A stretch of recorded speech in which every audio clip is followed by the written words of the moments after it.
have you ever wondered what would happen if San Marino were the best footballing nation in the world? Me neither really, but let's find out, shall we? Hello and welcome back to the TomFM channel. If you've not seen a video of mine before, my name's Tom and I play Football Manager.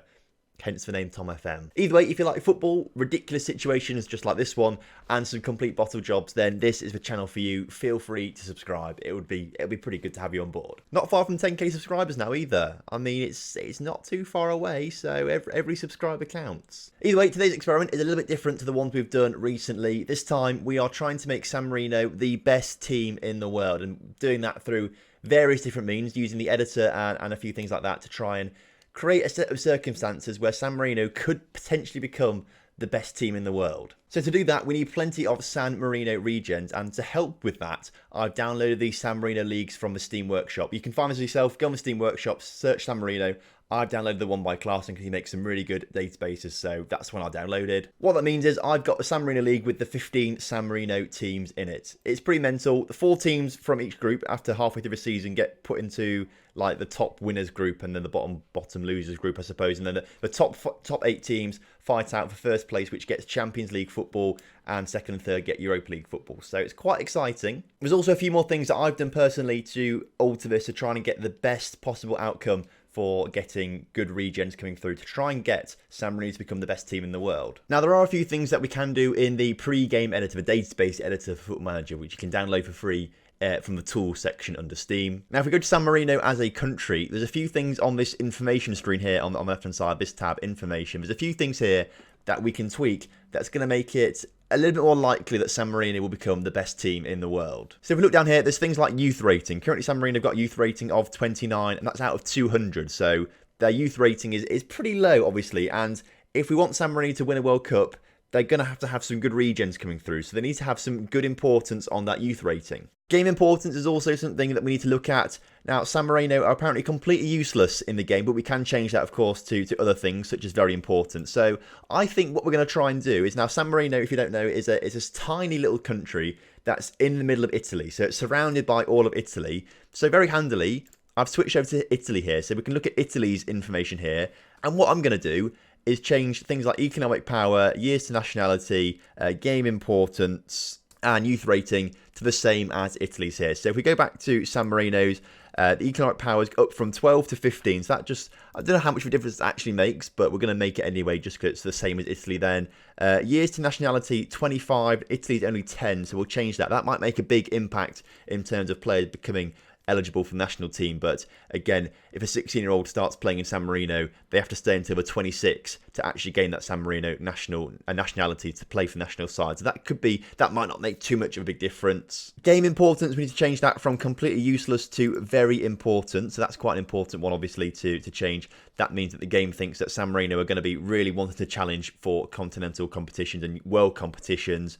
And we're also going to change the youth rating. Italy's youth rating is 144 out of 200. And for a bit of context, Spain's is only 140. So we've got a better youth rating than Spain now if we align it with Italy. Brazil, though, they have a youth rating of 164. So they're 20 better than San Marino. But I think 144 is still pretty decent, and it aligns itself with Italy, which it pretty much is a part of. There are 1 or 2 things I want to change as well. FA patience is 20 out of 20. That means the FA is really patient with their managers. And I think that's probably a good thing. So even if they don't win things, they'll keep the manager on, because what's the point? They're not going to win anything. I think we'll keep it as 20, but that could be a detriment in the long run, because if they get a manager in that doesn't qualify for the World Cup a few times in a row, it's not like he's going to get sacked for not qualifying. So perhaps that might change. Perhaps that could be a bit of a mistake, but we'll leave it as is for now.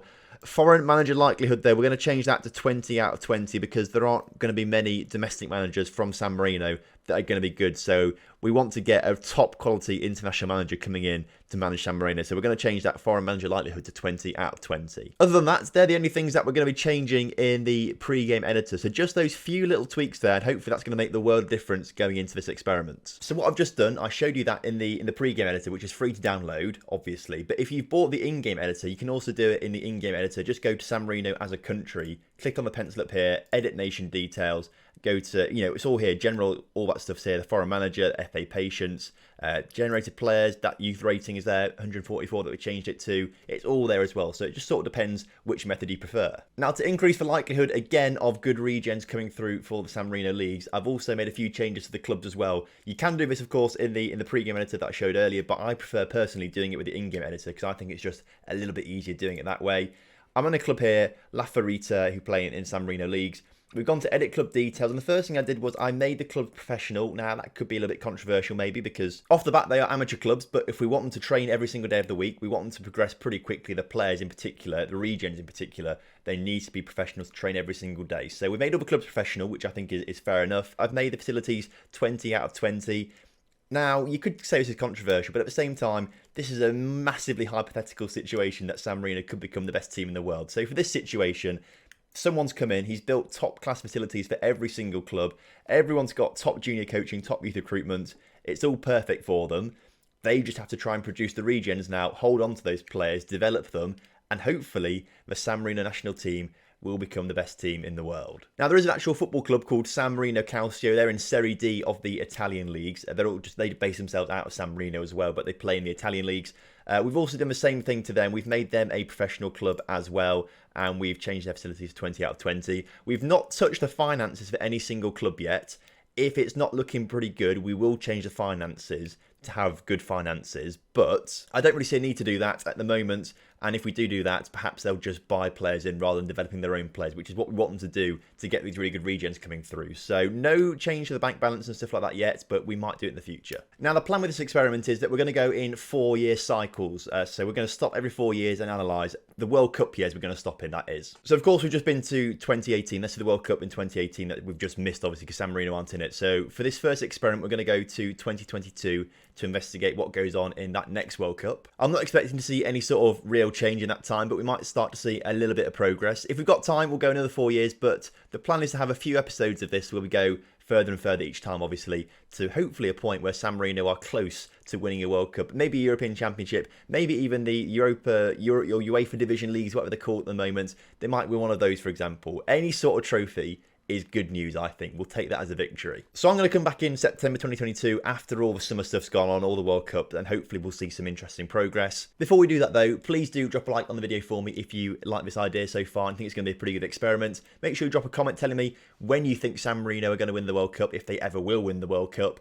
And make sure you do subscribe to the channel as well with those notifications turned on. As I say, we're not far from 10,000 subscribers now, and I'd love to reach that sometime soon. So thank you very much for your continued support on the channel. I should probably also point out as well, this all looks different. It's a different screen resolution. It's because I've got a new computer. If you've been watching the Link and Loco series that we've got going on the channel, you'll know about this already. But in the past week or so, I got a new computer, and that's partly thanks to you guys. About a year ago or so, I set up a Patreon, and a lot of the money that came into that Patreon has gone towards this new computer. So I've closed the Patreon now because I don't need to save up for anything else sort of thing for the channel. So I've closed that Patreon. But for those of you who have donated in the past, thank you ever so much for all your efforts and all your help and things like that. It's really, really appreciated. And now I've got a new computer to show for it. We can do loads more experiments, get through it all quicker as well. So it's fantastic. It's a win-win for all parties, really. New computer, more videos, more experiments. It's great. So thank you very much for that. Also, before we get going into the future, it's probably worth looking at 1 or 2 indicators just to see how progress is changing these first few years of the experiment. So first of all, San Marino, 201st best side in the world. So that's something to look at. If we improve into the top 100, brilliant, that's progress. If we look at the senior squad, this is the current team they've got. The current team, if we look at, we've got it sorted by current ability and potential ability. Again, to see this view, you have to have the in-game editor. You have to buy that from the Steam Workshop to see current ability and potential ability. So if you're looking to try and do it yourself, you need that to look for this kind of thing. If we sort it by potential ability, though, we can see that this guy, Filippo Berardi, he is the best player in the San Marino squad with 96 current ability and 116 potential. So he's not too bad of a player, actually. He could probably play League One football if he wanted to. It's currently actually floating around the Serie C leagues at the moment on loan from Torino. Potentially got a little bit of a future ahead of him. Maybe not Serie A, but he could be a decent player in Serie C and Serie B. So he's kind of the best player looking out for at the moment. 116 potential. Hopefully we'll get a few more regens come through that are better than that and win a World Cup with San Marino. The San Marino leagues themselves, they are ranked 198th most reputable competition in all of Europe. So again, if we look for progress in that, that'll also be another good thing to do. So I just thought I'd show you that quickly before you zoomed in the future, because that's probably probably quite important to look at. So now we've done that, you can like the video, subscribe to the channel and put notifications on whilst I zoom into the future. I'll see you in a second. So here we are, 4 years in the future now, just after the 2022 World Cup in Qatar. I highly doubt San Marino would have got there, but it's worth looking at least. So I think we're going to go and look at the San Marino national side first of all. San Marino, there they are. Right.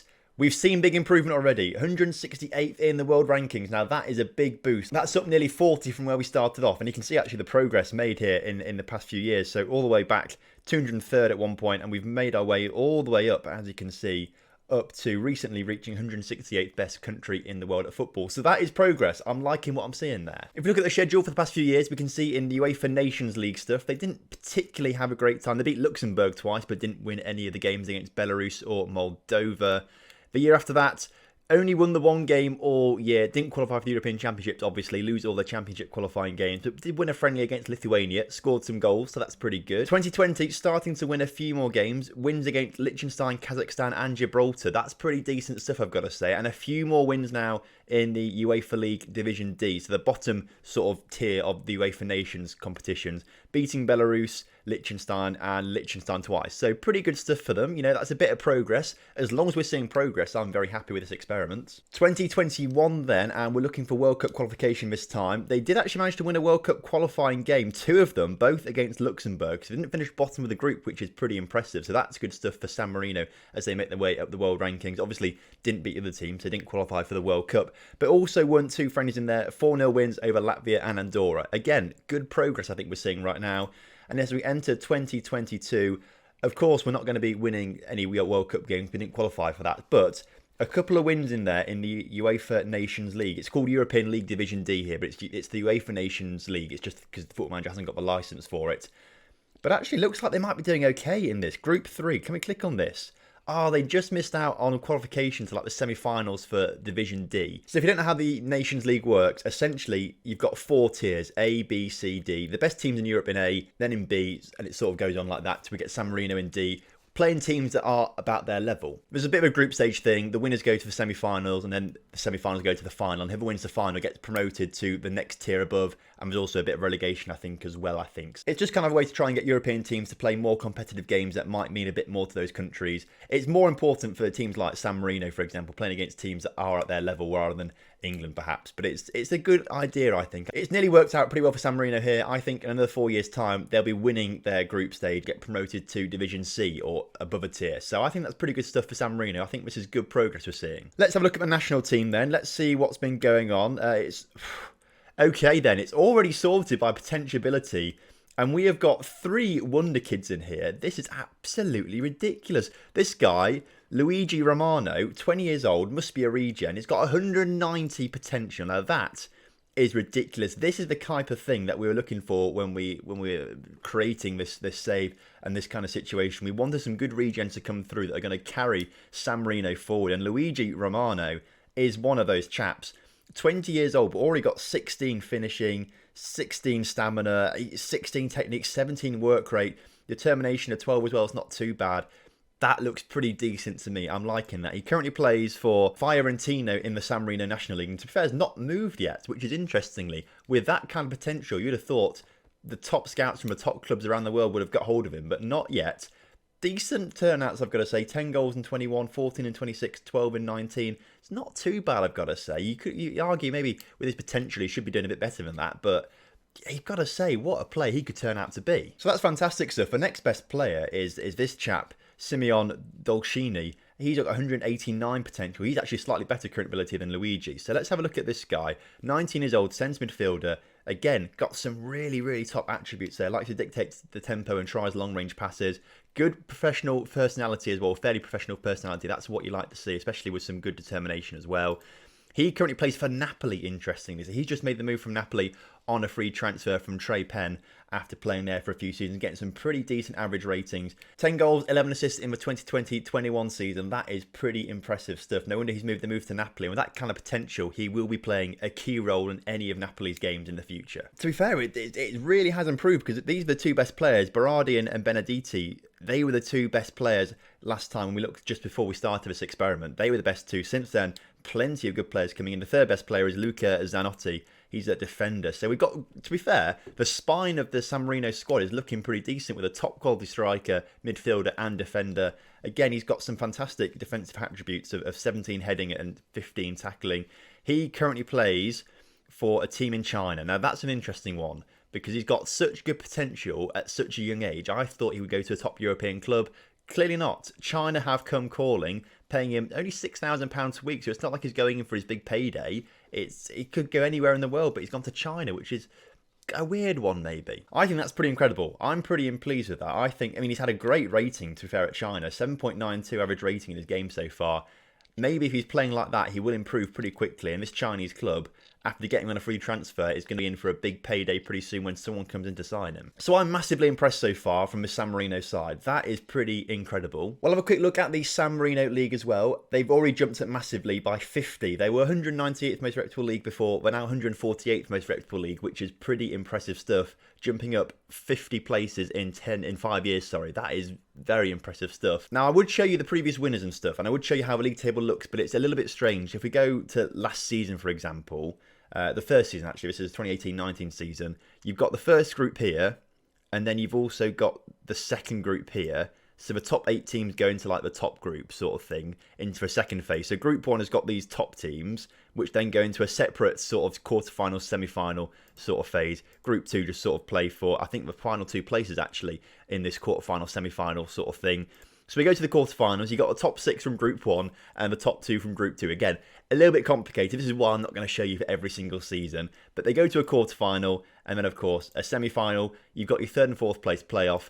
And then you've also got the final there as well. I wonder what this H means as well, actually. If we go back to the semi-final here, what does that H mean? They won as the higher seed. That's an interesting thing. I've never seen that before in Football Manager. Obviously, it's level on aggregate, but because they're the higher seed, they go through. That seems a bit unfair. Surely like away goals or penalties would be the better way to suit that. But apparently, as the higher seed, you go through in these games. So that's an interesting one. So if we do look at the past winners of this, Trey Fiore won the first season, Folgore won the second season, and Trey Penn have won the previous 2 seasons. So good stuff there in the San Marino leagues. I'm pretty interested in how this has all gone down. I've just had a quick flick through the transfers as well, and no one's been sold for any money yet, which is interesting. Looking through every single season, everyone's gone on a free transfer. So no player sales yet, but I'm sure in a few seasons' time we'll see that happen. I'm just going to look through a few clubs and look at the finances of some of these clubs to see if we need to add some money. This club's on minus 21,000. That's actually minus £218,000. So that's quite a lot in debt, actually. If we look at this team, the next one down, they are in minus £103,000. Which, again, that's not particularly good.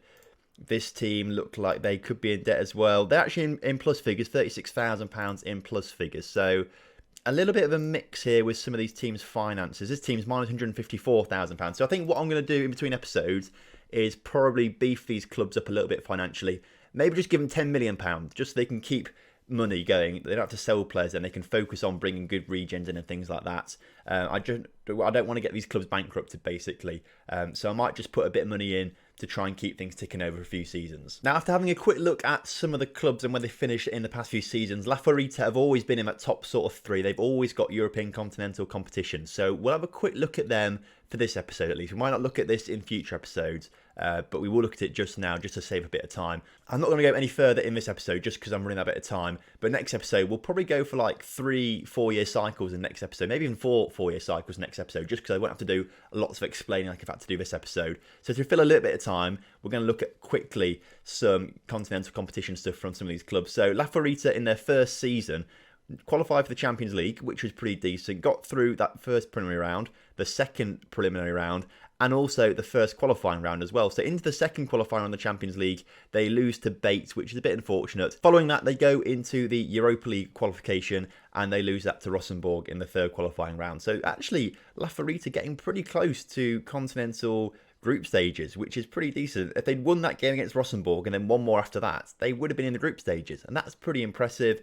Trey Penn, the team that have won the league in the past 2 seasons, have also been in the Champions League and Europa League a little bit. In the 2020-21 season, this is the first season they appear in it, they get knocked out of the Euro Cup first qualifying round by Astana. But then the season they just had, it's been a pretty impressive run. They got knocked out of Champions League qualifying pretty early on, but then beat TNS in the Euro Cup. That's the Europa League, of course. Then get through the third qualifying round, but then lose to Bate in the 4th qualifying round. If they'd beaten Bate then, they would have been put into the Europa League group stages, which would have been massive for San Marino clubs. So we can see why San Marino has moved up the league so much, why they've moved up 50 places in competition reputation, because they've had some really good qualification processes. I think next episode we will see a few San Marino sides get into the group stages of Champions League and Europa League. Maybe not Champions League, but definitely Europa League next episode. So thank you very much for watching today's episode. I know that we've not gone too far yet, but next episode we're going to get straight into it. We're going to go really far into the future, hopefully at least 12, 16 years in the future next episode, depending on time and things like that. This episode was more about laying the foundations, getting you to get on the understanding and buying into the hype of it. So if you enjoyed today's episode, please do drop a like on the video. So now at the end of the video, you've got a choice. You can click subscribe. That's going to be in the middle of the screen right now. You can also watch another experiment that we've got on the channel, or you can go and watch the Lincoln Loco save that we've got going on. That's sort of a long-term save. That's been really good. We've taken Lincoln United from step 8 of the English Football League. We're currently in League 1, but we're aiming for the Champions League. And like this, anything is possible. So I'll see you in one of those videos. Thanks for watching. Goodbye.